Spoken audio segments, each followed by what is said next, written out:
Could 2008 be the year that the youth vote makes a big impact? Absolutely. I think that we're looking at record turnout.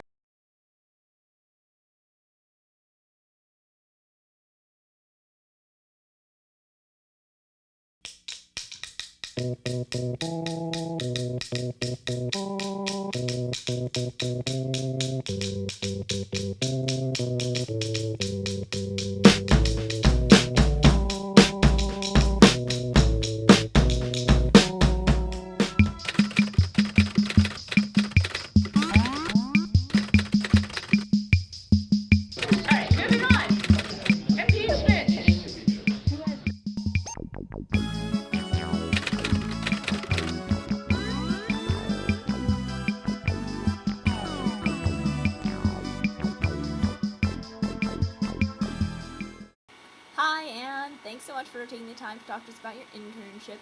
Now, how much contact did you have with the congressman? Okay, well, I was there for 2 months, working in his office, and I saw him usually every day, and said hi to him. I played with his kids. What were your responsibilities?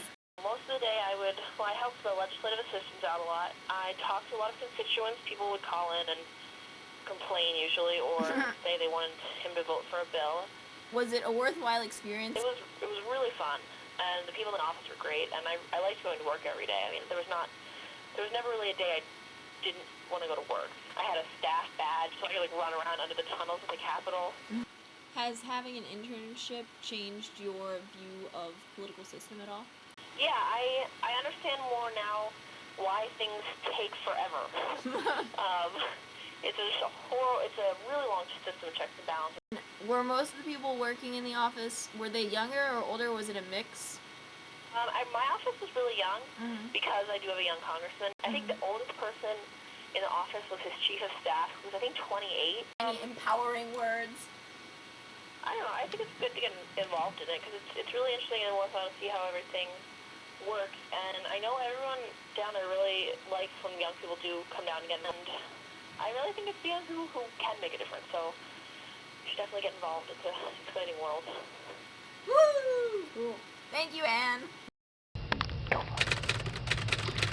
Well, my position this November the 6th, the recent election of the city, was the minority inspector, and basically my duties were to basically double check the signatures, to record them in these little blue books you get. The job was to check people's signatures against their voting cards.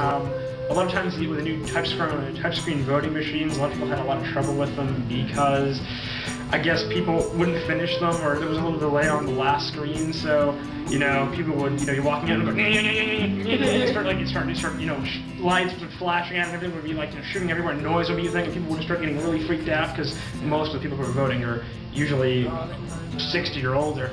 This one elderly woman was walking out, and we weren't actually, because we were kind of doing something, we were trying to verify someone's signature. When this woman apparently had walked in, we hadn't noticed anything because people usually, it's pretty straightforward. We thought this was the beginning of the morning, so this woman had walked out, and the machine goes nuts. It won't stop, it keeps making this noise, and we're like, oh no, what are we gonna do? So I just ran out the door, running down the street, screaming, Judy, Judy, trying to find this woman. I'm like, you didn't finish voting, you need to come back. And so she came back and finished voting and saved a lot of time. So you're looking forward to voting?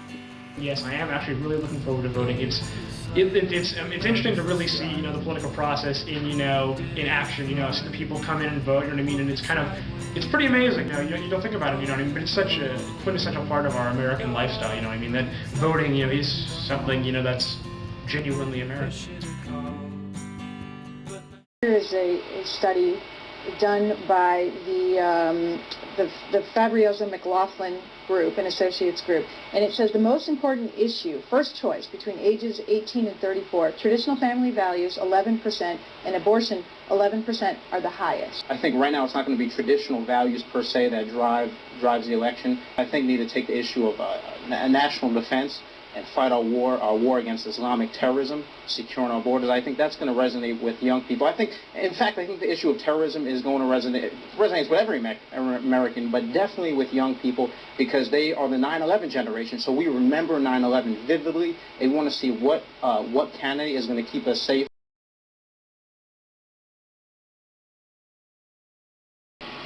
Senator Thompson, in a recent CNN Democratic debate, Senator Christopher Dodd said No Child Left Behind is a disaster. You have also been critical of No Child Left Behind, saying that it yields mixed results and that its standardized test requirements do not accurately measure academic progress. As public high school students, we are tested endlessly to ensure that our school continues to receive federal funding. What is your current stance on No Child Left Behind, and what is one reform that you would like to see enacted in the educational system? Realize they can actually have a direct impact. Remember, 2000 was such a close election that young people today can say, well, I can have a dramatic impact by just going to the ballot box. So even if they're not getting involved in a campaign specifically, you're still doing more by just being aware and increasing your vote, registering.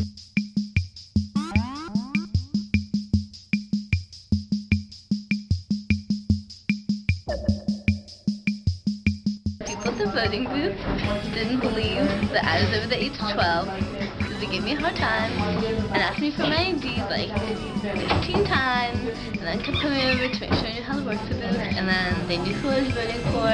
So that's my voting experience.